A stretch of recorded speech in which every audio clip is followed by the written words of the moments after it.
Alors, les pas du président du Conseil supérieur de la communication qui était sur le site du marché international du cinéma africain et de la télévision, Abdelaziz Bamogo était accompagné de son homologue du Bénin.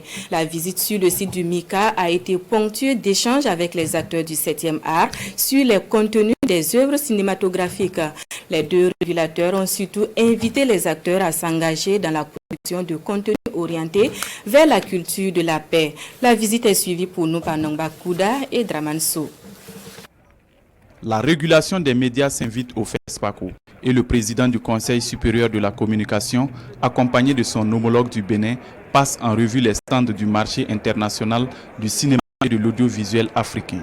L'adaptation des contenus au contexte de défis sécuritaires est au cœur des échanges. On ne peut plus vivre comme on le faisait il y a 15-20 ans quand il n'y a plus ces questions de terrorisme.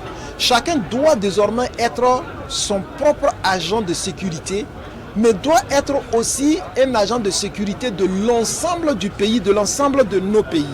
Et je pense que ce travail que les cinéastes, que les producteurs, les réalisateurs de cinéma font, rentre dans cet aspect pédagogique d'éducation pour que chacun de nous devienne désormais un acteur de la sécurité.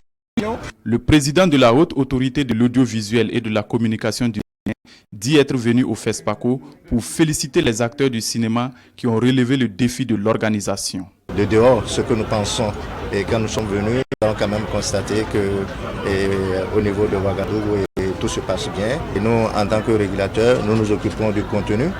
Donc nous prions pour que les contenus soient vraiment des contenus qui vont contribuer au développement de nos pays et au développement de notre sous-région et au développement de l'Afrique.